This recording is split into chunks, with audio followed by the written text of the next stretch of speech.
प्रस्तुत स्वाध्याय परम पूज्य गुरुदेव की अमृतवाणी का एक अंश है। गायत्री महाशक्ति की उपासना से मिले 7 लाभ।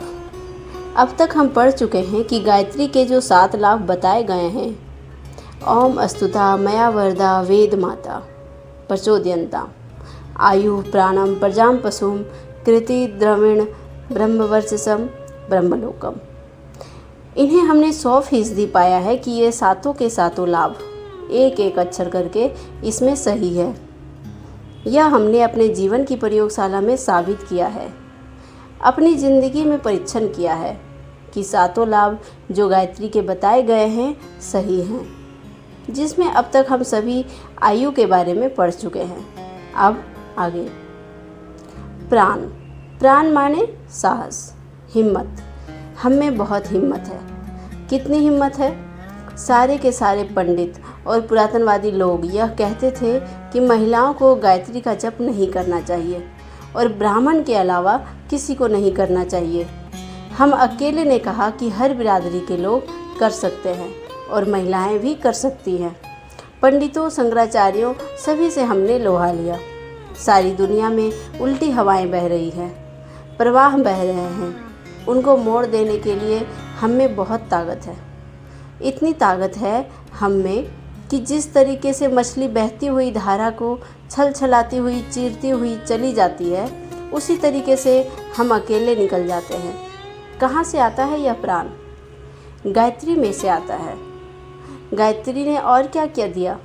हमको दीर्घ जीवन दिया, लंबी आयु दी, प्राण दिया, हिम्मत दे दी, बहादुरी और साहस दे दिया, शक्ति दे दी, प्राण, प्रजा और संतानें दे दी। कितनी संतानें दी हम कह नहीं सकते। हमारी संतानें जहाँ पैदा होती हैं तो मूँछों समेत पैदा होती हैं, और लड़कियाँ पैदा होती हैं तो मैट्रिक पास करके पैदा होती हैं। कीर्ति यश के बारे में हमारे मुँह से शोभा नहीं देता, पर हम एक ही बात कहते हैं कि सारे संसार में पढ़े लिखे लोगों में से कभी किसी से यह पूछें कि आचार्य जी नाम के कोई व्यक्ति थे, तो वह छूटते ही कहेगा हम जानते हैं उन्हें। हिंदुस्तान ही नहीं, संसार की प्रत्येक लाइब्रेरी में जाइए और जाकर पूछिए कि चारों वेदों के भाष्य आपके यहाँ है क्या? उत्तर में हाँ मिलेगा। नास्तिक देशों की बात मैं कहता हूँ। आप पूछिए, क्यों साहब, इस नाम के व्यक्ति को आप जानते हैं? हमारा यश किसी सीमा में बंधा नहीं है, संप्रदाय में नहीं है, केवल हिंदू धर्म में नहीं है, वरन सारे विश्व में है। यह यश कहाँ से आ गया? यह बेटे गायत्री माता का दिया हुआ है। द्रविड़, धन, यही मत पूछिए कि हमारे पास कितना है। अभी पीछे वाली ज़मीन खरीदी है, और जब अगली बार बसंत पंचमी पर आप आवेंगे तो यहाँ नगर बसा हुआ मिलेगा, महल दिखाई पड़ेगा। महाराज जी कहाँ से लाएंगे? आप हमसे मांगेंगे? नहीं बेटे, मैं तेरे सामने हाथ नहीं फैलाऊंगा। मैंने भगवान के सामने हाथ नहीं पसारा तो तुझसे क्या मांगूंगा? कहाँ से आएगा? बेटे कहीं से आएगा। ज़मीन से फटेगी, आसमान से आएगा, कौन देगा? वही देगा जिसके बारे में अथर्ववेद ने साक्षी देते हुए कहा है, कृत्रिम द्रविण, धन देने वाली। और आखिर में क्या देती है? 7वां फल, ब्रह्मवर्चसम। ब्रह्मवर्चसम कौन सा है? ब्रह्मवर्चसम कहते हैं तेज को।